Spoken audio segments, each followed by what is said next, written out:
Boa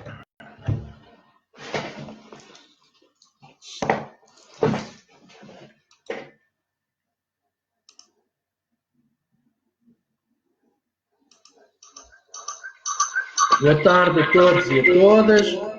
Vamos começar o nosso direto, aqui das Lameirinhas, da cidade da Guarda, a cidade mais alta de Portugal. Vamos começar com uma oraçãozinha ao Padre Cruz, hoje que faz anos que ele morreu. Bondoso Padre Cruz, tenho-te sempre no pensamento e no coração. Nesta vida foste o protetor dos desamparados, dos infelizes e de todos quantos necessitam da tua ajuda. No mundo celestial, onde te encontras, tudo te é conhecido. Sobre os problemas e as dificuldades de quem a ti recorre.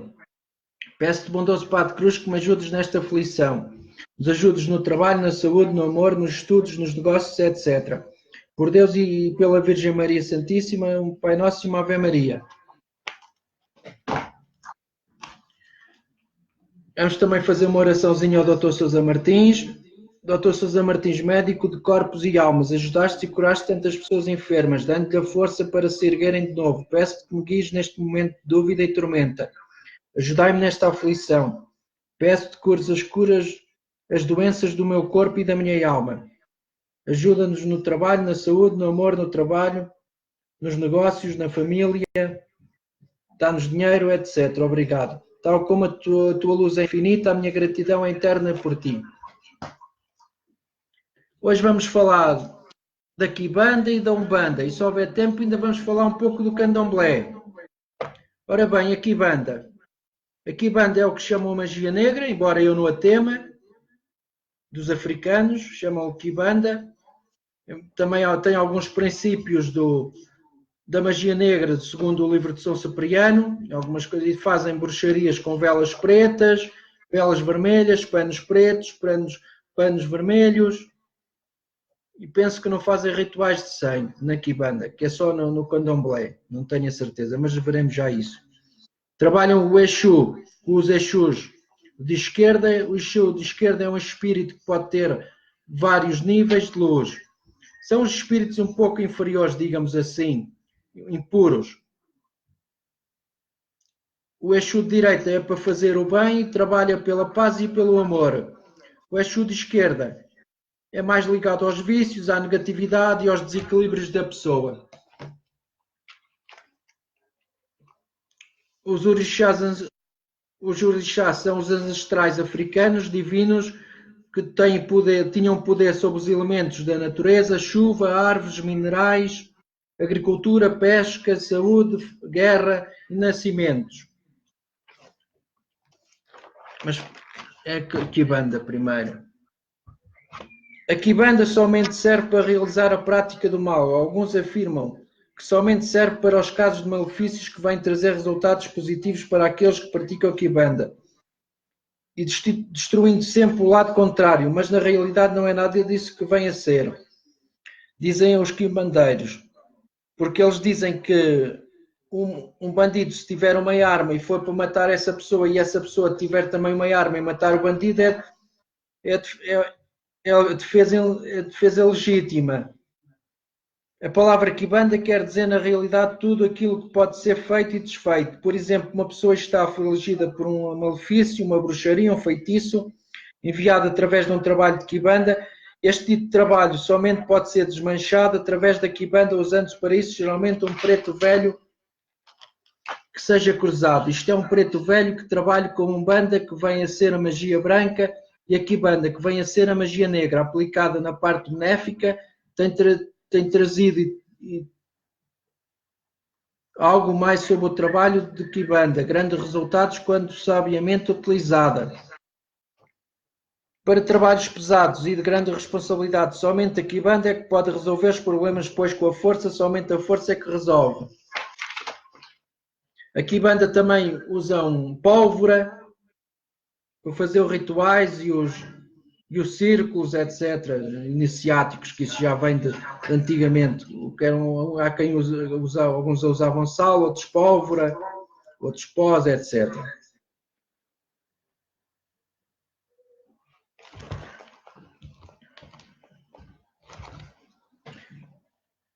A Umbanda é a verdadeira magia branca, isto é somente da boca para fora, pois o guia, quando ele desce nestes terreiros instalados, como já disse, decorre dos trabalhos. O dito guia cruza a sua linha na maior das vezes sem que ninguém perceba, ou mesmo no decorrer do trabalho torna-se um autêntico quibandeiro.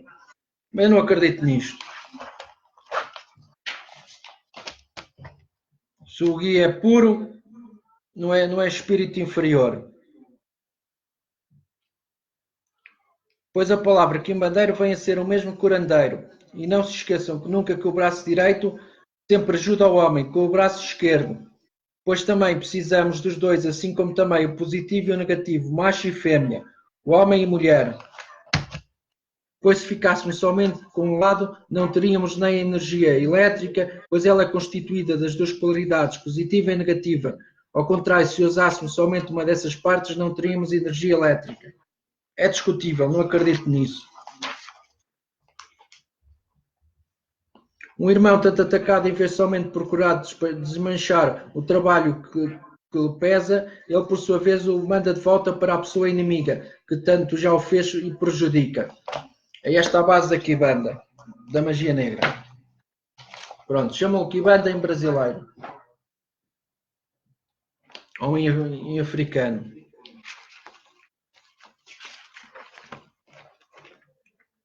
A corrente astral da Umbanda é quando estava um dos organismos em ação do governo astral ou do oculto do planeta Terra. As entidades espirituais militantes desta corrente têm como um esboço reformar inteiramente no meio da corrente humana a doutrina do Cristo planetário. Para isso, sempre que possível, quando incorporam, irradiam ou influenciam um médium, lembram para os filhos de fé os seus pontos principais. E assim aponta o egoísmo como causa de todos os males, de todos os sofrimentos humanos. O egoísmo é uma das manifestações do desejo e esse tem origem no próprio espírito, sendo que o desejo, como o interpretamos, é um aspecto grosseiro, objetivo das afinidades do espírito. As afinidades virginais do espírito são faculdades próprias dele, eternas como ele, porque sempre existiram, com os seus atributos internos, mesmo quando não participavam da natureza natural, até mesmo quando o espírito ainda não tinha caído ou descido às regiões do espaço cósmico onde a energia natural tem domínio, galáxias, sistemas planetários, corpos celestes, macro e micro-organismos, etc. As entidades motoras da corrente astral da Umbanda e esses caboclos, pretos velhos e crianças, ensinam que essa natureza natural é a segunda via da evolução kármica dos seres espirituais, porque a primeira via da evolução para os espíritos é o reino vegetal, onde eles estão puros em sua própria essência isentos de qualquer espécie de veículos materiais ou qualquer ligação com a energia física propriamente dita. Descida ou queda ao mundo dos planetas implicou-se no condicionamento da vida e das formas, facultadas pelas quantidades de energia condensada em matéria, condições essas que o espírito ignorava, por isso mesmo que se viu preso às introjeções dessa outra natureza. Aí começou a experimentar-se a nova via de evolução, e o fez através do reino mineral, vegetal e animal, chegando por fim ao género humano, sempre experimentando, errando, criando e assim o que se designa por karma dentro da roda incessante das reencarnações. Em suma, o espírito que tem como própria da sua natureza espiritual a vibração psíquica do masculino foi e será sempre masculino. Pode ter milhões de reencarnações, mas todas serão em forma de homem. O mesmo acontece com os femininos. A lei da Umbanda, como parte atuante na Terra das hierarquias constituídas, interpretam a lei da Umbanda como movimento das hierarquias constituídas que originam mensageiros ou trabalhadores espirituais, que são os espíritos chamados de caboclos, pretos velhos, orixás intermediários, guias, protetores, portanto, representam a lei da Umbanda. Eles não fazem escolhas pessoais quando se trata de fazer caridade ou incrementar a evolução das coletividades humanas. Sabiamente se adaptam à mística pelo relevo moral, espiritual, étnico e místico, social, religioso de cada povo ou raça.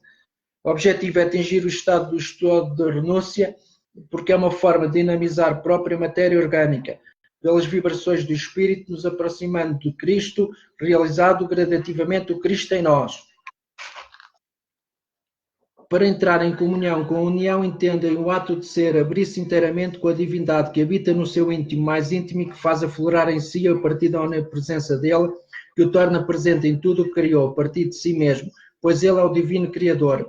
Portanto, onde houver alguém que creia de facto em Deus, nesse alguém ele estará presente com a sua própria fé, que fortalece intimamente o ser que lhe permite comungar com ele e dele receber o divino Espírito Santo, ao axé, iluminará o íntimo e tudo à volta do espírito devoto. Portanto, a presença de Deus em cada um é uma questão de fé, de crença e de convicção, de aceitação, submissão, de reverência e de adoração. O teu culto não é exterior e sim interior, uma vez que ele é no onipresente, está ao mesmo tempo em tudo, está no íntimo de cada um e de cada coisa criada, dando-lhe sustentação, existência e visibilidade. No espírito que abdicou do seu livre-arbítrio, consagrou-se como um caboclo, um preto velho, um baiano, um exu do banda e colocou-se ao serviço dos seus semelhantes. Também visualizamos a presença de Deus no médium dedicado, humilde, respeitoso, reverente e prestativo que cede a sua matéria ao seu corpo para que esses mesmos espíritos nele incorporem e atuem em favor e benefício dos necessitados, dando-lhe passos, consultas, orientações, etc. Se Deus é inefável, no entanto, a sua presença mostra-se facilmente naqueles que o refletem imensamente por meio da sua religiosidade e do seu serviço como servos encarnados do Divino Criador, cujo nome na Umbanda, entre outros, é Olorum, é Deus. Olorum na concepção Nagô, nigeriana, é Deus. É o mesmo Divino Criador de todos os outros povos e religiões. Sua concepção difere da judaico-cristã, porque nessa ele fez tudo em 6 dias e descansou no 7º. Já na concepção Nagô, ele confiou ao Batala, Oxalá, a criação, Nossa Senhora, e ele gerou orixás como já divindades manifestadas concretizaram a criação, por meio dos seus poderes e axés divinos, fazendo surgir o mundo das formas ou a matéria. Como cada axé pode ser descrito como algo divino inerente a cada orixá, gerador e radiador dele, cada orixá é um co-criador inseparável do Olorum e do seu duplo aspecto da concepção dos orixás, macho e fêmea. Facto esse que realça que os orixás ressaltam as suas importâncias na criação e na vida dos seres gerados por Deus Olorum e confiados a todos os orixás que foram assumindo a paternidade exterior de todos os seres criados por ele. Esse Deus vivo e realizador denominado Olorum, ocultado pelos umbandistas como Olorum, não está no céu, mas não está no céu, e nós aqui na terra. Não mesmo, nós o entendemos como a própria vida. Ele, por ser onipresente, pode viver em nós e habita em nosso íntimo, tomando do nosso espírito um templo humano, por meio do qual ele pode ser onipresente, também vive em nós e habita em nosso íntimo, tornando nosso espírito um templo humano pelo meio do qual ele se manifesta como a luz e força, como o pensamento e a vontade, como a razão e a consciência, como o saber, a criatividade, como o movimento, a direção, como o tempo, o espaço, como a fé, o amor, como a bondade, a compaixão, como a caridade, a misericórdia, como o perdão, a esperança, uma fraternidade e alegria, porque vivemos sob o seu amparo divino. Enfim, o Deus na Umbanda é uma presença viva e divina que tanto está em nós quanto se manifesta a partir do nosso íntimo, pois somos os seus templos vivos, os Mambandas.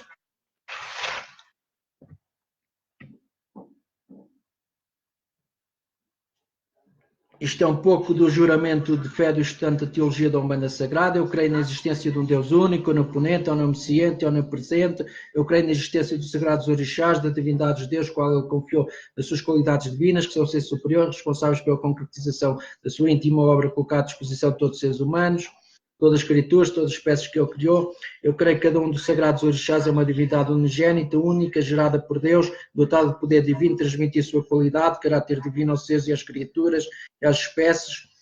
Facto este que distingue como os auxiliares diretos do Criador do Universo, divinos pais de seres denominados de seus filhos, regentes de criaturas denominados de seus animais e das espécies denominadas de seus vegetais, suas plantas, suas folhas. Eu creio na existência de uma essência divina, viva e divina no corpo etérico de Deus, através do qual tudo se manifesta, as suas divindades, quando os espíritos que incorporam nas sessões religiosas, umbandistas, cada divino, esse também é chamado de Espírito Santo de Deus, por outras crenças religiosas, etc. A Umbanda reúne num mesmo espaço a tenda oculta às divindades naturais regentes do planeta, os orixás, e as práticas religiosas realizadas pelos espíritos que incorporam dos médios e dão consultas, dão orientações, esclarecem, cortam magias negras, afastam obsessores, desmancham trabalhos feitos, despachos, desenvolvem a modernidade de pessoas portadores desse dom. Falam em nome dos orixás, das divindades, a manifestações de mistérios e dons, etc. Os guias da Umbanda Sagrada são espíritos altamente preparados para assumir a guarda de seus filhos médiuns, assim como trazem ordem de trabalhos espirituais, magísticos, concedida pelos orixás regentes das 7 linhas das forças planetárias. Diferença entre Umbanda e Candomblé. Mais simples é começarmos dizendo que o que há em comum entre Umbanda e Candomblé, o que é a incorporação mediúnica, é o culto dos orixás, já que este renovado pela Umbanda. Já as práticas e rituais são diferentes, enquanto na Umbanda as consultas são feitas através de espíritos de caboclos, pretos velhos, baianos e exus. No Candomblé as consultas são feitas através do jogo de búzios ou do EFA, não aceitando a comunicação de espíritos eguns, sendo, portanto, vedada a sua incorporação. Essa é uma principal diferença, visto que nas outras mais são pertinentes à atuação das entidades guias em seus trabalhos na Umbanda e nos rituais íntimos do Candomblé. Umbanda e Kardecismo. O Kardecismo é um trabalho iniciado na França por Allan Kardec e Hippolyte Léon Denisard de Rival, codificou a doutrina espírita em 5 volumes, a saber, o Livro dos Espíritos, o Livro dos Médiuns, o Evangelho segundo o Espiritismo, o Céu e o Inferno, a Gênese. E o Kardecismo tomou maior notoriedade através da obra de Chico Xavier, mais de 400 livros psicografados. No espiritismo kardecista existe todo o trabalho social voltado para a comunidade. Dentro do aspecto religioso, podemos dizer que procuram seguir as mensagens de Cristo segundo a visão espírita, concentrado hoje no Brasil boa parte dos seus esforços na doutrinação dos encarnados e desencarnados, passos mediúnicos, creem na reencarnação e buscam na lei do karma e a causa. Em nossos atos passados, para a situação em que cada um de nós se encontra hoje, segundo o nosso merecimento.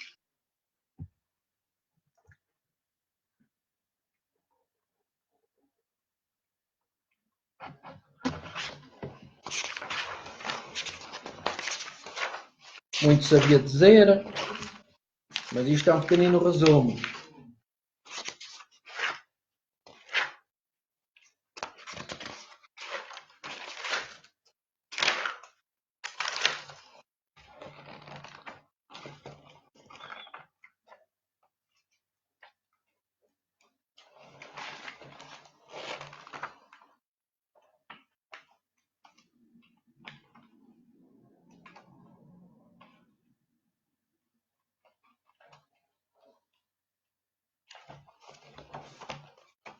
Pronto, ficamos por aqui.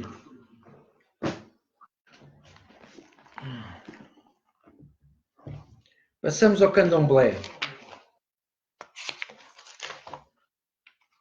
Comecemos com o Candomblé, que o Candomblé é muita coisa. Como podemos definir o Candomblé? O Candomblé é uma religião que foi criada no Brasil por meio da herança cultural, religiosa e filosófica trazida pelos africanos escravizados, sendo reformulada no Brasil. Tem como função primordial o culto às divindades Iquices, Orixás e Voduns, seres que são a força e o poder da natureza, sendo os seus criadores também seus administradores. Região possuidora de muitos simbolismos e representações que ajudam a compreender o passado, também a discernir melhor as verdades e as mentiras, permitindo assim definir conceitos no Candomblé. Nada se inventa ou se cria, só se aprende e se aprimora. Este saber é um conhecimento, são conquistados com a prática no dia a dia, com o tempo, humildade, merecimento, inteligência e principalmente com a vontade de aprender. Sem depender da mídia ou do poder monetário, o Candomblé vem-se mantendo há séculos graças à força e à garra dos nossos ancestrais e também dos seus adeptos. A palavra Candomblé parece ter originado de um termo da nação Bantu. Candomblé, traduzido como dança batuque, essa palavra se referia às brincadeiras, festas, reuniões, festividades profanas, também divinas dos negros escravos nas senzalas em seus momentos de folga. Posteriormente passou a dominar liturgias que eles trouxeram da sua terra natal e este nome modificou-se e secularizou-se na região africana que floresceu no Brasil. Existem mais interpretações epistemológicas, mas preferimos ter esta. Apesar da longa similaridade, o Candomblé não pode e não deve ser denominado uma região espírita. Na visão positiva de Allan Kardec, explicando o espiritismo, o relacionamento e a comunicação somente podem ser realizados com os espíritos, que são almas daqueles que já foram para um outro plano. No Candomblé, porém, a nossa interação com o divino é feita através das diversas segmentações das divindades. Na religião do Candomblé não existe, como nas demais, um simbolismo do bem ou do mal, do paraíso ou do inferno. Ela também não toma o homem ou a mulher seres escravizados por um Deus, possui regras, porém como tem as possibilidades de suplantá-los com a com a aceitação das nossas divindades. Essas mesmas divindades possuem sentimentos paternais, maternais, características bem humanizadas, não estendem um plano inatingível ao homem. Desde os primórdios do mundo, o ser humano tinha por hábito agradecer à natureza tudo o que esta lhe proporcionava e socorria sempre através de cânticos, danças e ofrendas sacrificiais.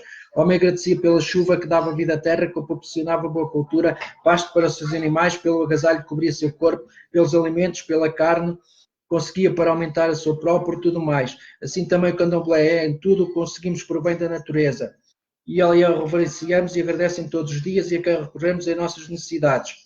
Em Cuba, a região do culto aos orixás denomina-se santaria, sendo, porém, muito irrigada no sincretismo, fazendo a ligação das nossas divindades aos santos católicos. Mesmo no Brasil, a região afro-brasileira recebe outros nomes. Nas variadas regiões do Nordeste, por exemplo, em Pernambuco, Alagoas é denominada Xangô e no Rio Grande do Sul chama-se Batuque. No Maranhão, tambor da mina. Na África não se conhece o culto chamado candomblé, pois esta designação é somente brasileira. Lá o que existe é o culto às divindades, individualizando por regiões, cidades e até mesmo famílias. Naquele continente, a religião dos orixás, vondus e quices, em muitas cidades faz parte integrante e importante da vida social das pessoas. Os orixás também, mais tarde, tomaram o nome dos santos católicos. Como surgiu o candomblé no Brasil a partir do século XVI até ao século XIX, africanos de diversos grupos, século XIX, esses grupos étnicos e culturais, muitas vezes rivais, foram capturados e trazidos para o Brasil como escravos. Tanto os bantos vieram das regiões atualmente conhecidas, como Angola, Congo, Guiné, Moçambique, Zaire, etc. Os primeiros que vieram foram os do Congo. E às vezes até mesmo os negros os vendiam como escravos, porque eram rivais. No Brasil, atualmente, todos têm direito à liberdade religiosa, desde que não interfiram nos direitos do próximo, nem produzem atos que violem a lei. O sincretismo do Brasil, o sincretismo distorceu o candomblé, reduzindo a dimensão e a grandiosidade das nossas divindades, ao mesmo tempo pretendeu transformar regiões de matriz africana em politeístas, ou seja, adoradores de vários deuses. Todavia, transformar as nossas divindades em deuses, ignorando Olorum e Olorum, o Senhor Supremo e Absoluto de todas as coisas, nosso Deus e Criadora para os Iorubás. Nação Iorubá foi trazida em grande quantidade para o Brasil, reinos inteiros foram aprisionados e para cá trazidos como escravos. Com eles vieram os seus orixás, seus antepassados, rituais religiosos e sua língua. O povo é fã, pertence ao grupo da nação Iorubá, oriundo da cidade de Equito e Efron, deixou-se influenciar pelos quetos e assim perdeu um pouco das suas características. Os fons, quando aqui chegaram, já encontraram a escravidão quase extinguida, sendo assim conheceram o melhor aspecto das regiões onde se concentravam. Tiveram a oportunidade de escolher onde viver e agruparam-se. Alguns agruparam-se, outros distanciam-se, vão se distanciando das doutrinas, porque são diferentes. É de diferentes tribos. O que é o axé? O termo axé é para o povo iorubá um poder invisível que transmite uma energia divina intocável que as pessoas só se apresentem dominando o amba. O Nzugu, pela nação Bantu e Axá, pelo povo Fum, a palavra Axé se generalizou, polarizou, passou a ser aceita e utilizada pelas demais nações irmãs. Axé é a força que produz o crescimento. Quando o Olorum criou os 4 princípios básicos da natureza, o fogo, a água, o ar, a terra, soprou neles o seu hálito sagrado, distribuído pelo universo e o seu poder. O Axé é o Espírito Santo. É a energia vital, digamos assim. Todas as pessoas têm o dom de incorporação? Não, nem todos os adeptos da religião têm o dom de incorporação. Os exemplos principais deste caso na religião são os ogãs e os aquedes, peças fundamentais da religião que não incorporam as suas divindades. No Brasil, é comum alguns sacerdotes acharem que todos os Iauós devem incorporar o seu orixá, sem contudo entender que a energia espiritual é como um vento, que ora sopra forte, ora sopra fraco, vibrando com maior ou menor intensidade. Isto não é indicativo do orixá forte ou fraco, mas de um controle dele sobre a mente. É variável de pessoa para pessoa e tudo depende da permissão do nosso ori.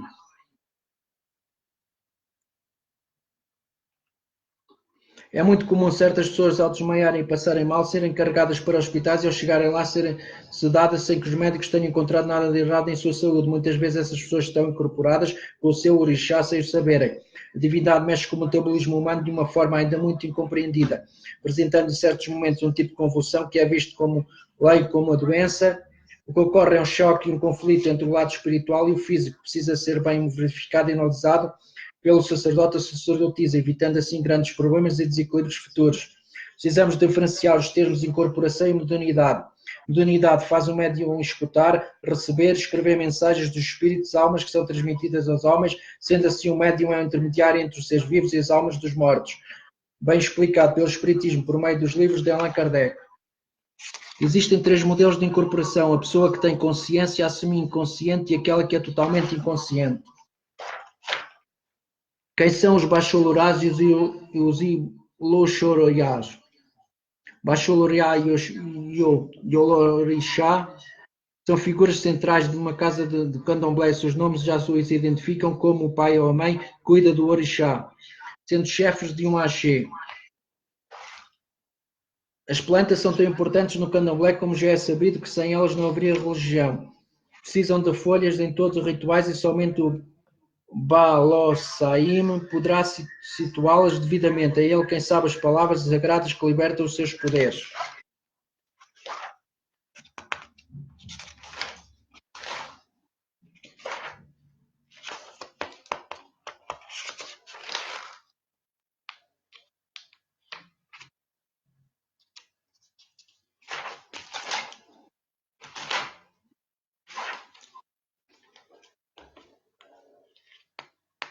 O que é a iniciação propriamente dita no candomblé e na Umbanda? É renascer para um novo mundo com uma pessoa mais segura, mais forte, religiosa, psicologicamente, ressurgindo com plenas condições de buscar melhores momentos e amplas realizações. É ligar a sua vida física ao Yahé, com a vida sagrada ao Orum.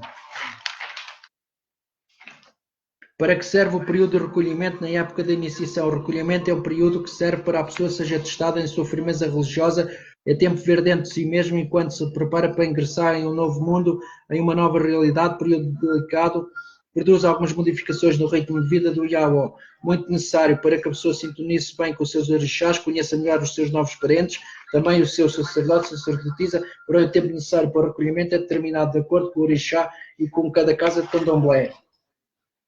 Nessa ele aprenderá as danças do orixá, também as danças das demais divindades, aprenderá também as cantigas, as rezas, os orequis necessários ao seu dia-a-dia e também para agradar e chamar as divindades.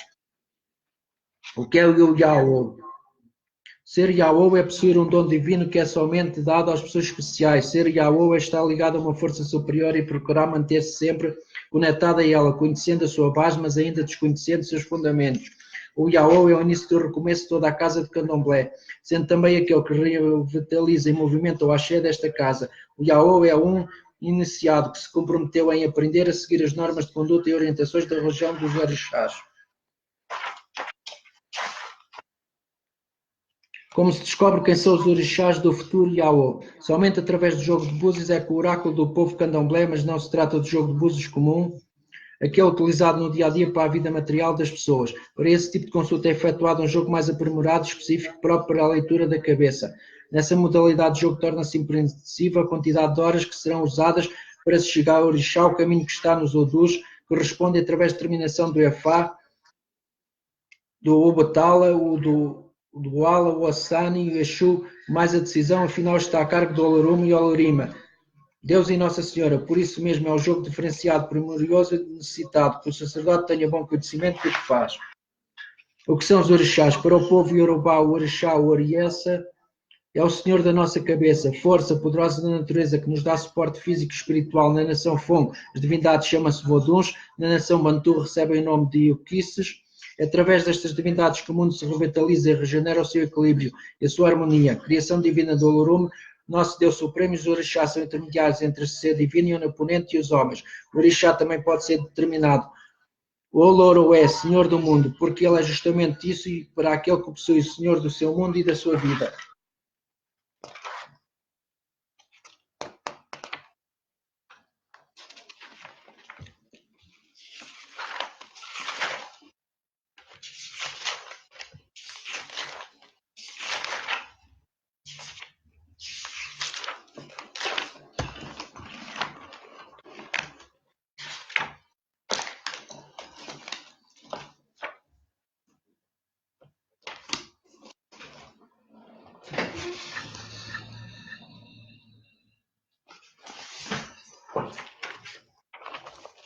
Vamos ficar. O Ori. O Ori é o nome da nossa cabeça física para os Yorubás, Kamote ou Mote. Para os Bantus, tá. Para a nação Fon, é o órgão vital que responde pelos nossos sentidos, pela nossa inteligência. Geralmente o Ori é o primeiro a chegar ao mundo no nosso nascimento. Também a parte mais alta do ser humano, onde se localiza o comando maior do corpo físico e cérebro. O Ori é uma divindade que serve apenas o seu filho, pois é individual e unitário. Ele cuida e participa interruptamente da vida da pessoa. Porque possuidor e possuído é quem faz a ligação entre o homem e o seu orixá.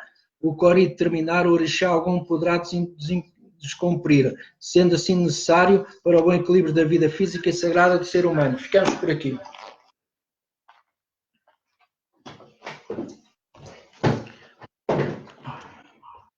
Vamos às leituras, que hoje já é um bocadinho tarde e eu hoje tenho pouco tempo.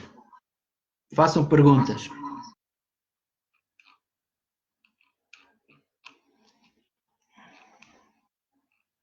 Gina Góes, tenho junta médica amanhã, vou continuar de atestado médico 31/7/66.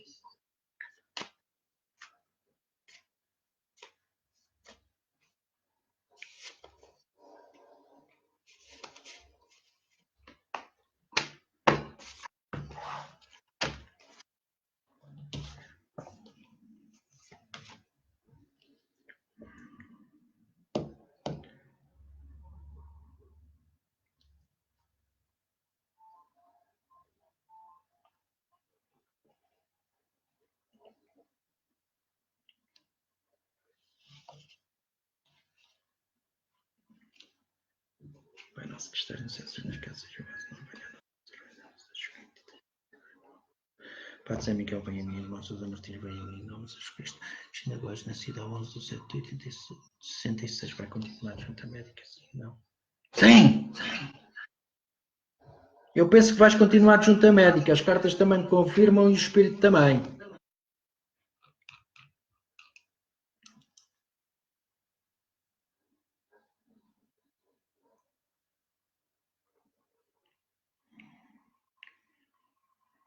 Luísa Ribeiro, boa tarde, no geral, nascida a 28/1/1966.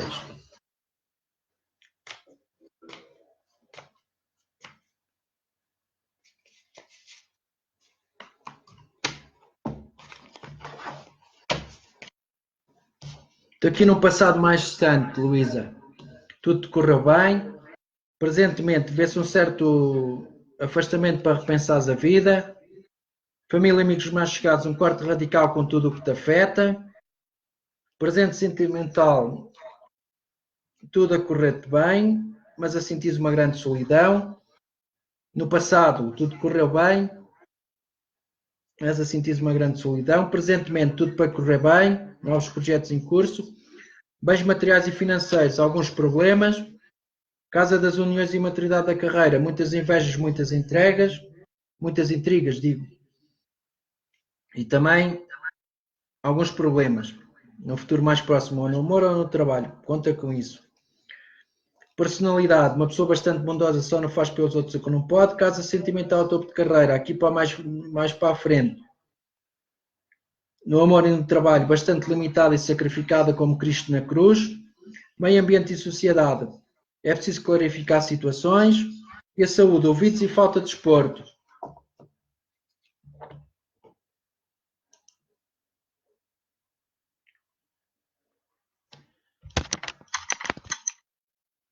Vani Nilsi, vai correr bem esta gravidez, menino ou menina? 19/10/1990.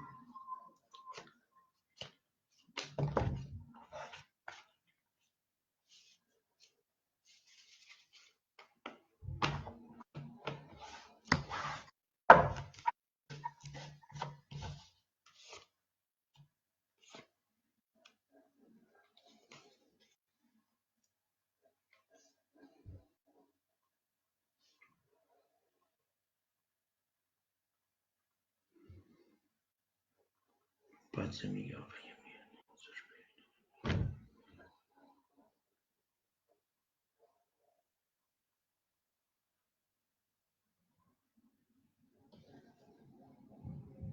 Vai ser menina. Vani Nancy. Menina.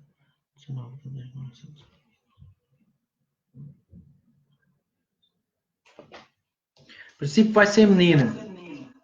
Não tenho a certeza. Isso são coisas que só Deus é que sabe, né?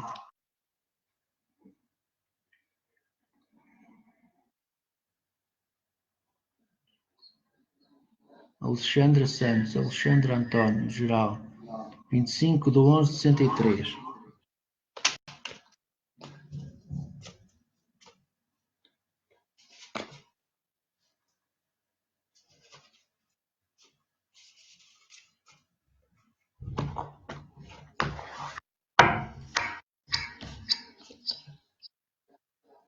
Então é assim, Alexandre Santos ou Alexandre António.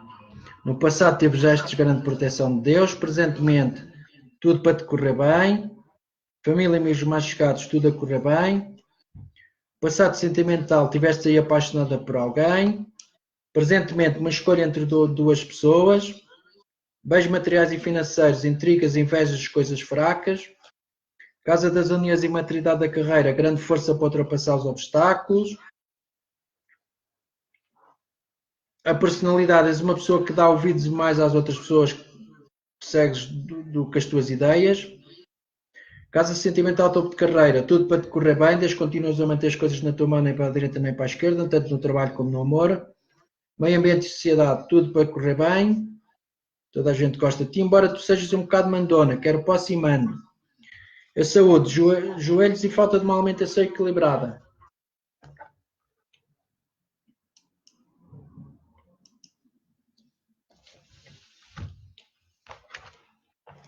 Não há mais ninguém. Vamos deixar aqui umas simpatiazinhas. Para afastar o inimigo do trabalho. Você perceber que alguém no seu trabalho está querendo prejudicar, faça esta simpatia de proteção. Escreva o nome dessa pessoa num papelzinho, enfie dentro de uma pimenta malagueta, através de um furinho.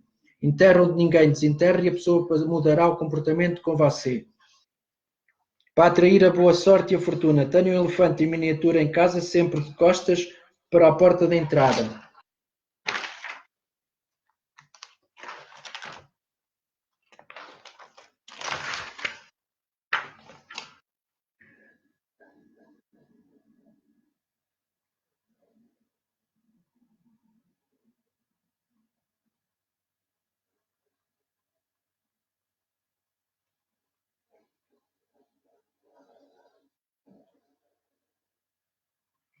Simpatia com fios de cabelo. Espera um momento distraído e arruma um jeito de pegar alguns fios de cabelo dele ou dela. Amarre-os depois com alguns fios do seu próprio cabelo e ponha num frasquinho, coloque esses fios de cabelo com algumas gotas de perfume, por fim guarda o vidrinho no fundo da sua gaveta com as suas roupas e vá usando.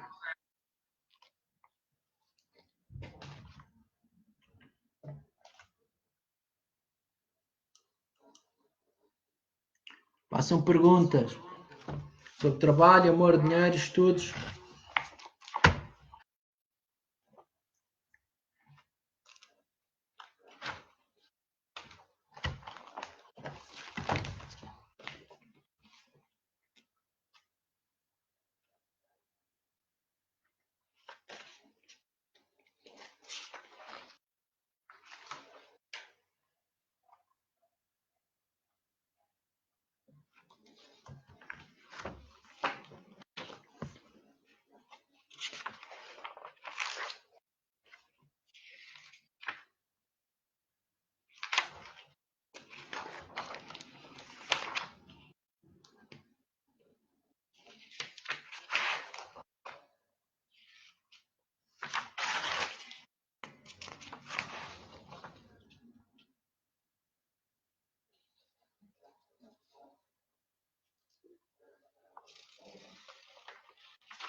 Mas vamos ficar pelas cartas.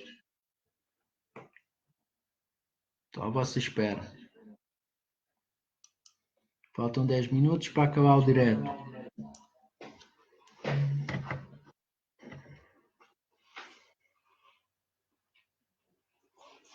Podemos falar no santo, vá. O santo do dia católico de hoje, que é o São João, é o martírio de São João Batista.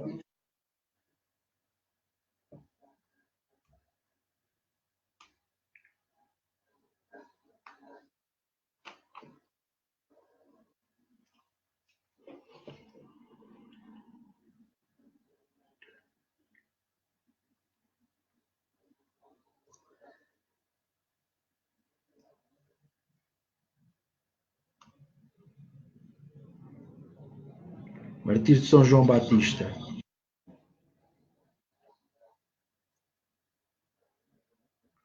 A liturgia hoje. Primeira leitura. Leitura do livro do profeta Jeremias. Naqueles dias a palavra do Senhor foi dirigida. Vamos, põe a roupa e o cinto, levanta-te, comunica-lhes tudo o que eu te mandar, dizer não tenhas medo, senão eu te farei tremer na presença deles. Com efeito, eu te transformarei hoje numa cidade fortificada, numa coluna de ferro, num muro de bronze contra todo o mundo, frente ao rei de Judá e seus príncipes, aos sacerdotes e ao povo da terra, etc. O Evangelho de hoje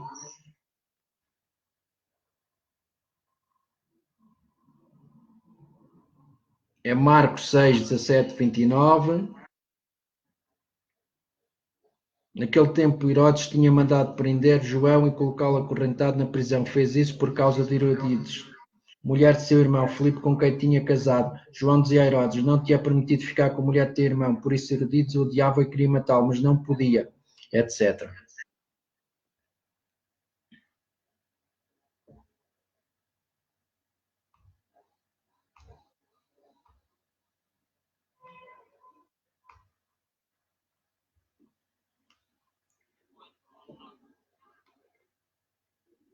Um versículozinho do Alcorão, um capítulo.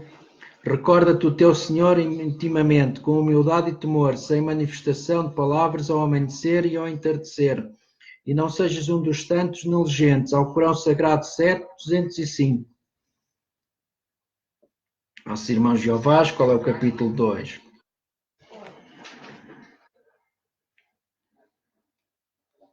Na verdade, fui raptado da terra dos hebreus e não fiz nada aqui para que me pusessem na prisão. Fala de José, do Egito.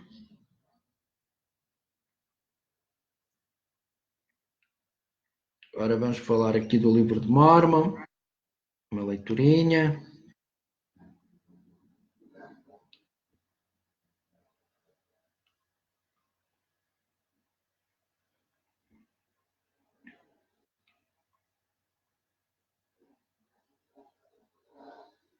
A construção do novo mundo.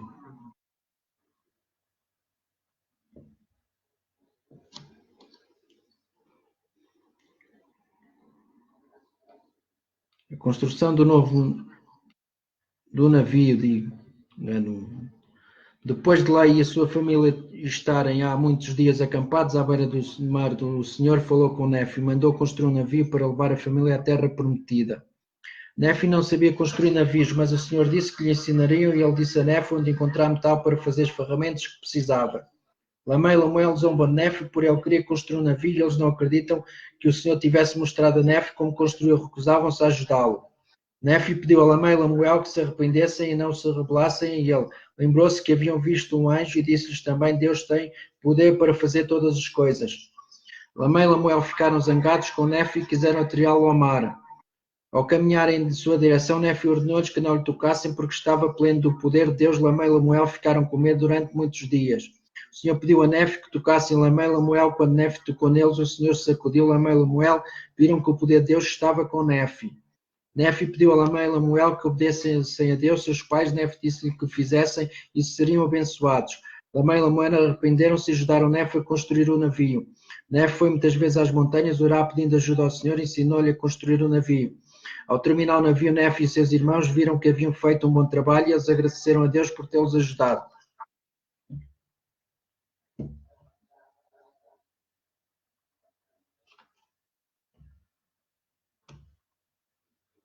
Já cá há perguntas novas?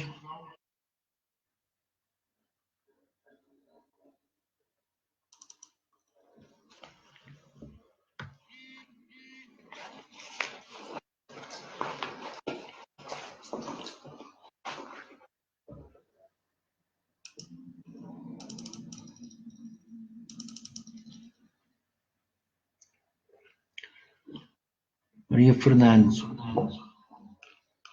Boa tarde. Boa tarde a todos e a todas, novamente. Se eu não responder aqui, tentem no WhatsApp ou no Messenger ou no Telegram.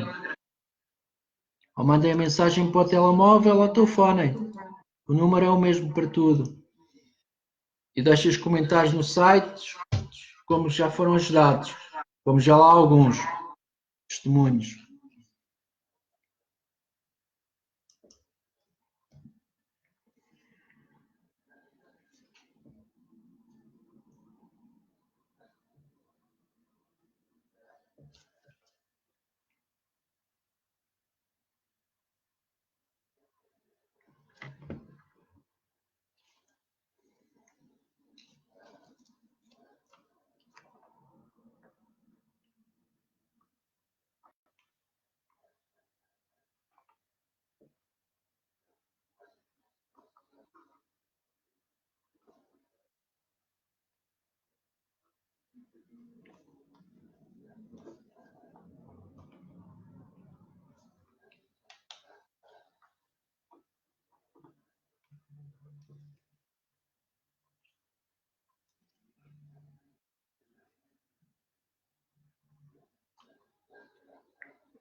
Então ninguém pergunta nada?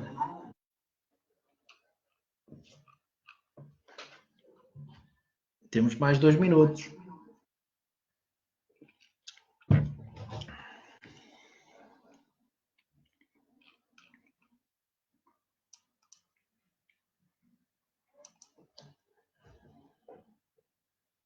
Façam perguntas sobre trabalho, amor, dinheiro, estudos, negócios, o que quiserem.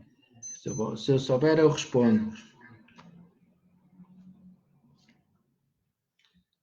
Tem já 1 minuto a 2, mais ou menos. Se houver alguém, dá-se mais 1 minuto.